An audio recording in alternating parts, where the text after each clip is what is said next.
Good morning students.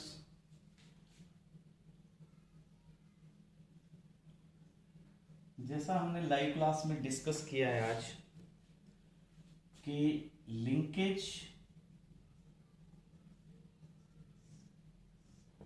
का phenomena कैसे होता है। लिंकेज की फर्स्ट ऑफ ऑल तो डिस्कवरी किसने की? इसकी डिस्कवरी पिन्नेट एंड बेटेसन ने की। किसमें? In sweet pea. और इसको रेगुलर कंसेप्ट में एक्सप्लेन करने वाले साइंटिस्ट T.H. मॉर्गन।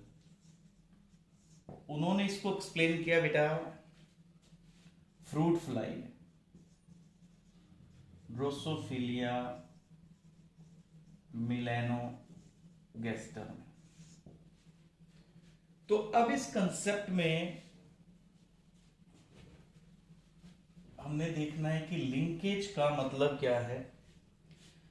अगर सारे जीन्स, जितने जीन्स हम जैसे पी प्लांट में मेंडल वाला अगर हम स्टडी करें तो मेंडल ने जैसे एक कैरेक्टर सिलेक्ट किया था बेटा टॉल का, जैसे एक सिलेक्ट किया था राउंड का, जैसे एक करेक्टर है कलर्ड फ्लावर का, जैसे करेक्टर है पोड का। अगर सारे जीन्स अलग अलग क्रोमोसोम्स पे हों तो मेंडल का जो लॉ था, लॉ ऑफ इंडिपेंडेंट असॉर्टमेंट, वो करेक्ट है। अगर ये सही है ना कि all the genes are located on different chromosomes, तो देखो इस पेयर ऑफ क्रोमोसोम को इस पेयर ऑफ क्रोमोसोम से कोई इंटरेक्शन नहीं है, इनको आपस में कोई प्रॉब्लम नहीं है, कोई इंटरेक्शन नहीं है।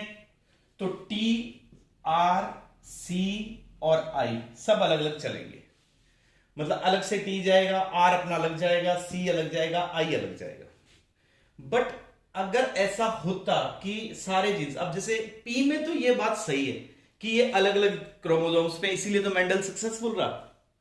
वो लक्की था कि उसके सामने उसने जो कैरेक्टर सेलेक्ट किए थे वो अलग अलग क्रोमोसोम्स पे थे। बट अब ह्यूमन बीइंग में टोटल कैरेक्टर्स हम मान के चलते जैसे 25,000 जीन्स हैं। तो अगर हमारे अंदर भी ये लॉ सही लगता होता अगर, तो इसका मतलब हमारे पास कितने क्रोमोसोम्स होने चाहिए? 25,000 होने चाहिए।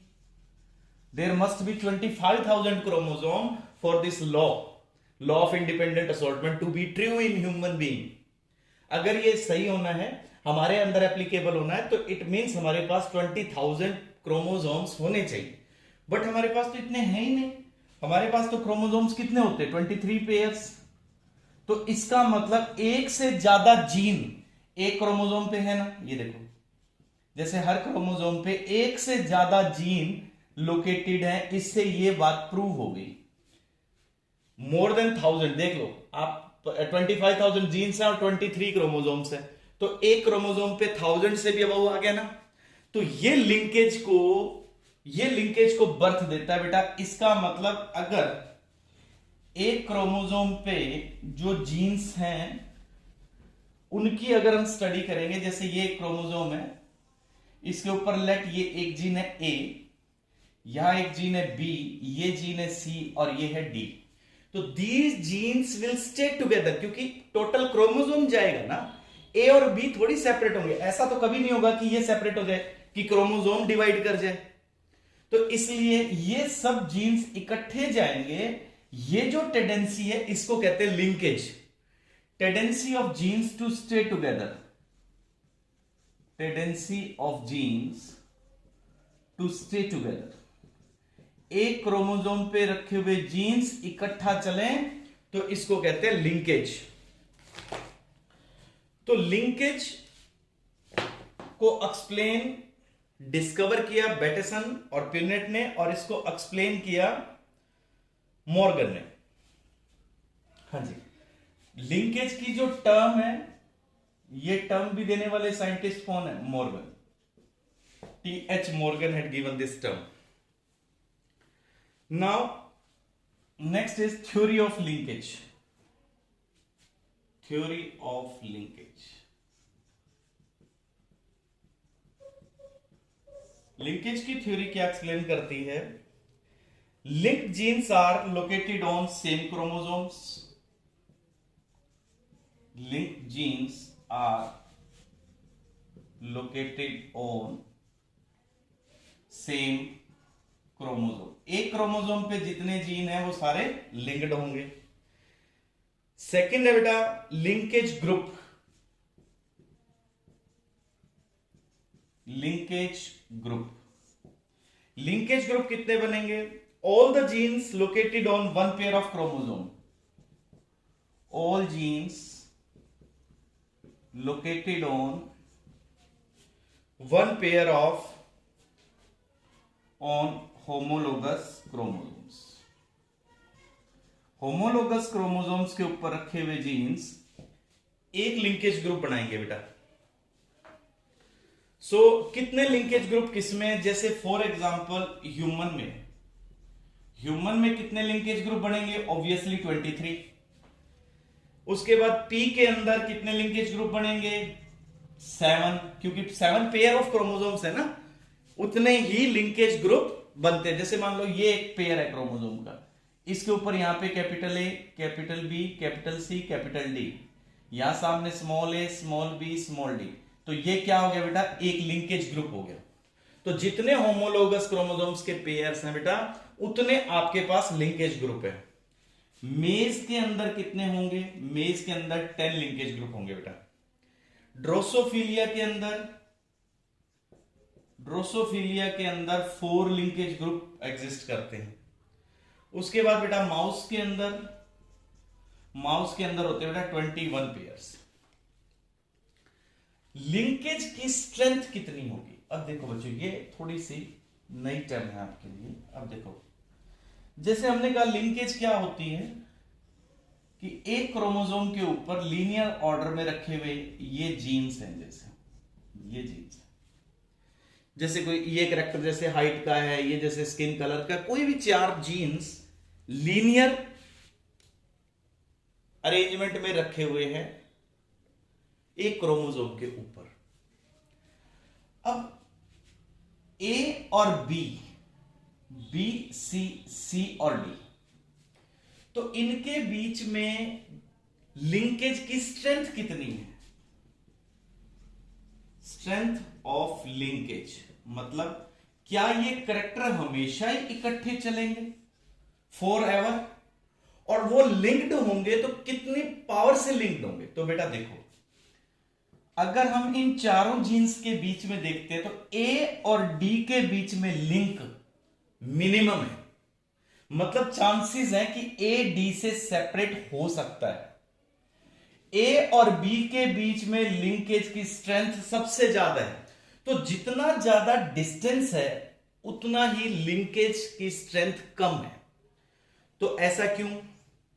देखो बच्चों, वैसे तो एक क्रोमोसोम के ऊपर रखे हुए जीन्स इकट्ठे चलते हैं, बट हमने मियोसिस में एक प्रोसेस पढ़ा था कि मियोसिस जब होती है ऐसे है, जैसे ये होमोलोगस क्रोमोसोम्स हैं. जैसे यहां पे ये स्मॉल ए, ये स्मॉल बी, ये स्मॉल सी और ये डी, ये फादर्स का क्रोमोसोम है, मान लो ये मदर का क्रोमोसोम है. जब मियोसिस होती है बच्चों, तो आपको पता है कि क्रोमोसोम्स ऐसे पेयर में होंगे इस तरह से. इसके ऊपर भी क्या आ गया बेटा? ए, बी और सी और ये डी. सिमिलरली जो मदर वाले हैं वो भी ए, बी और सी और ये डी. मियोसिस में एक प्रोसेस हमने पढ़ा था last year, that is known as crossing over. Crossing over क्या होता है बेटा? कि इस क्रोमोसोम का ये सेगमेंट इसके साथ इंटरचेंज होता है. ये मियोसिस का एक प्रोसेस है कि क्रॉसिंग ओवर मतलब इसका एक सेगमेंट इसके साथ एक्सचेंज होगा, तो इसको कहते हैं क्रॉसिंग ओवर. तो इसका मतलब जितना ज्यादा गैप होगा जीन्स के बीच में, सेपरेट होने का चांस ज्यादा है ना क्रॉसिंग ओवर से. जितना गैप कम होगा उतनी स्ट्रेंथ लिंकेज की ज्यादा होगी। तो strength of linkage is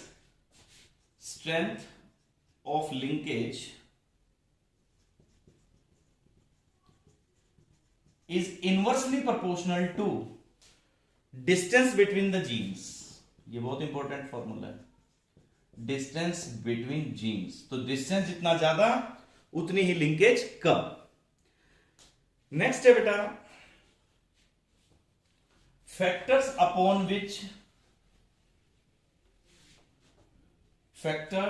affecting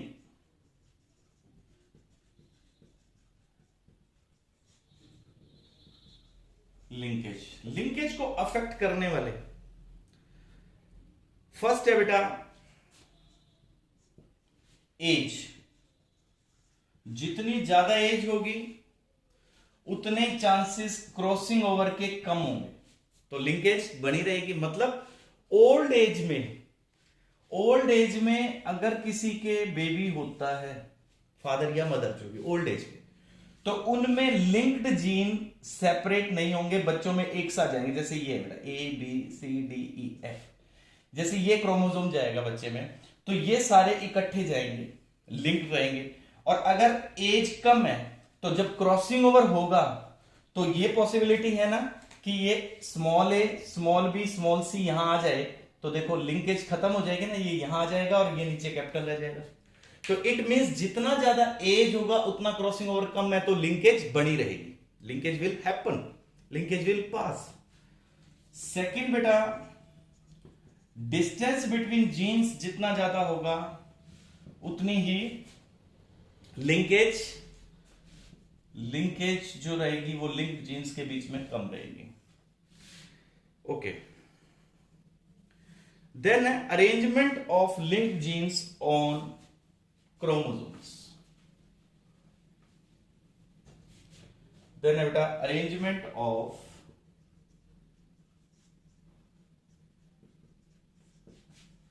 link jeans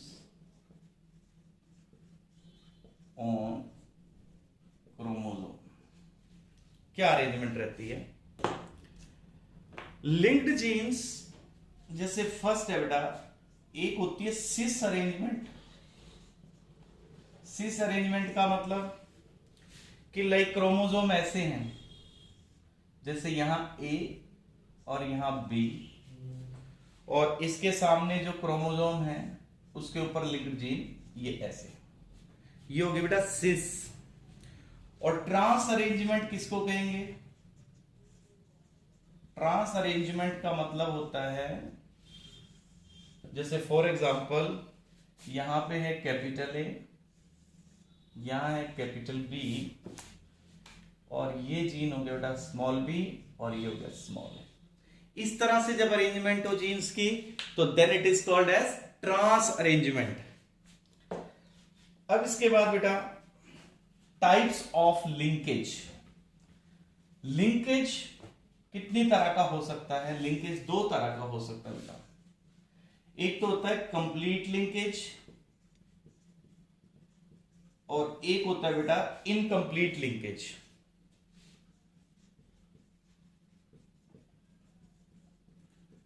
complete linkage का मतलब जीन्स के बीच में लिंकेज की स्ट्रेंथ ज्यादा है, लाइक दीज टू जीन्स, जैसे A and B, they are located very close to each other, so chances of their separation is minimum by the process of crossing over. Incomplete linkage कहां होगी?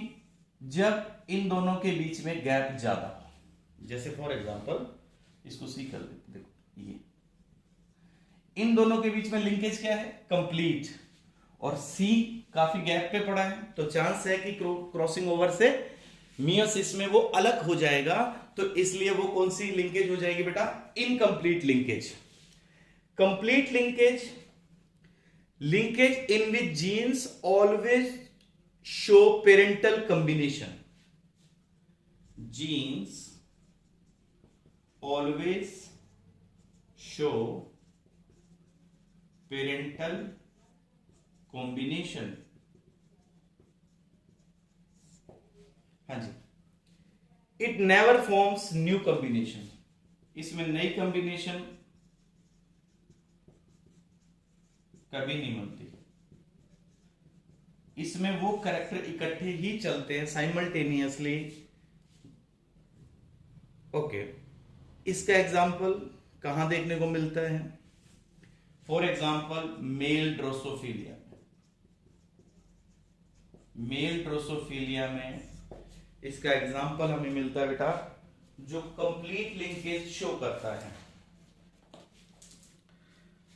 Complete linkage में separation नहीं होगी, जैसे for example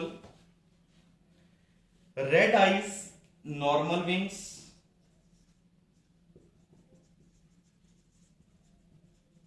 जैसे ये character है, red eyes और नॉर्मल विंग्स का जो कैरेक्टर है वो किसका एग्जाम्पल है? कंप्लीट लिंकेज का।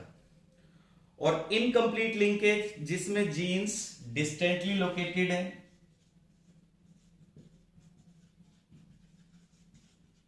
तो इनके सेपरेशन का चांस ज्यादा है। इसका एग्जाम्पल है बेटा स्वीट पी, इसका एग्जाम्पल लथाइरस ओडोरेटस। स्वीट पी का बायोलॉजिकल नाम लथाइरस ओडोरेटस। ये पहले किस में आया था अगर आपको याद हो तो? कॉम्प्लीमेंट्री जीन्स का एग्जाम्पल भी यही था। कॉम्प्लीमेंट्री जीन्स का जो एग्जाम्पल हमने पढ़ा था बेटा वो यही था। तो इसमें क्या क्या? ब्लू फ्लावर्स लॉन्ग पोलन, जैसे आप एक कैरेक्टर देख सकते हो ब्लू फ्लावर्स लॉन्ग पोलन, ये दोनों कैरेक्टर दूर दूर रखे हुए, जैसे ब्लू फ्लावर का यहां है, लॉन्ग पोलन का यहां है। और इसमें रेड आइज नॉर्मल विंग का पास पास है, ये देखो। तो ये हमेशा लिंक्ड रहेंगे, ये क्रॉसिंग ओवर में सेपरेट हो सकते हैं। इसके बाद है बेटे next complete linkage. Incomplete linkage के बाद लिंकेज से हमें फायदा क्या है? इस प्रोसेस का जेनेटिक्स में क्या यूज है? लिंकेज से application of linkage,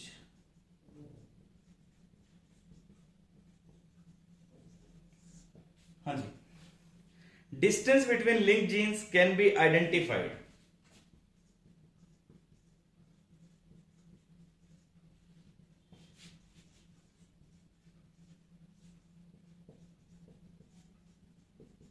link gene के बीच में कितना डिस्टेंस है ये हमें पता लग सकता है। देखो स्ट्रेंथ ऑफ लिंकेज अभी बताया था मैंने, इनवर्सली प्रोपोर्शनल है डिस्टेंस बिटवीन जीन्स, या फिर इनवर्सली प्रोपोर्शनल है बेटा 1 बाय, आप लिख सकते हैं क्रॉसिंग ओवर। तो ये हुआ बेटा लिंकेज के बारे में। लिंकेज के बारे में हमने टोटल डिटेल देखी कि लिंकेज क्या है, किन फैक्टर्स पे डिपेंड करता है। हम आज की डेट में जेनेटिक्स में इतने एडवांस्ड है बेटा कि हमने मैप भी बना दिए हैं। हमने हर क्रोमोसोम के ऊपर कौन कौन से जीन्स कहां कहां रखे हुए हैं ये हमारे पास मैप भी है। इसको कहते हैं जेनेटिक मैप। तो हमने जेनेटिक मैप भी बना दिए हैं, यानी लिंकेज मैप या जेनेटिक मैप, आप कुछ भी कह सकते हैं इसको। तो ये भी हमने डेवलप कर रखे हैं। इससे हमें पता लग जाता है बेटा कौन से जीन्स कहां हैं, क्या वो आगे पास होंगे, क्या वो सेपरेट होंगे। अब एक कंसेप्ट है लिंकेज में, सेक्स लिंकेज। वैसे तो लिंकेज के हमारे पास कितने ग्रुप है? जितने क्रोमोसोम्स है 23। लेकिन सबसे एक जो इंटरेस्टिंग लिंकेज है, देखो बेटा लिंकेज तो कितनी है ह्यूमन बीइंग के पास? अगर आप देखें तो ह्यूमन के पास 23 पेयर्स हैं क्रोमोसोम्स के। तो कितने ग्रुप हो गए? 23 लिंकेज ग्रुप हो गए हमारे पास। बट हमारा इंटरेस्ट सबसे ज्यादा किस में? जैसे ये आपके क्रोमोसोम्स है, फॉर एग्जांपल ये पेयर्स है, जैसे फर्स्ट है, ये सेकंड है। तो इस तरह हमारे पास कितने पेयर्स हैं? 23 पेयर्स। इन 23 पेयर्स को हम 2 पार्ट में डिवाइड कर देते हैं। 22 पेयर्स, और एक पेयर जो अलग हमने निकाला है वो है सेक्स क्रोमोसोम का। सेक्स क्रोमोसोम आपने लोअर क्लासेस में पढ़ा है, एक्स एक्स किसमें है, फीमेल में, एक्स वाई किसमें है, मेल में। तो जो लिंकेज सेक्स क्रोमोसोम्स पे होती है इसको कहते हैं बेटा सेक्स लिंकेज। सेक्स लिंकेज, तो सेक्स लिंकेज का मतलब when genes are present on sex chromosomes, linked genes present on sex chromosome. ये इतना इंटरेस्ट से हम क्यों पढ़ते हैं? ये हम इसलिए पढ़ते हैं बेटा कि इससे हमें यूं पता लग जाता है कि किसी कपल के अगर आगे मेल चाइल्ड होगा तो उसमें ये कैरेक्टर आएंगे, फीमेल चाइल्ड होगा तो ये आएंगे। हम पहले ही बता सकते हैं क्योंकि यहां पे मेल और फीमेल में देखो, क्योंकि फीमेल के पास 2 एक्स है और मेल के पास 1 एक्स है।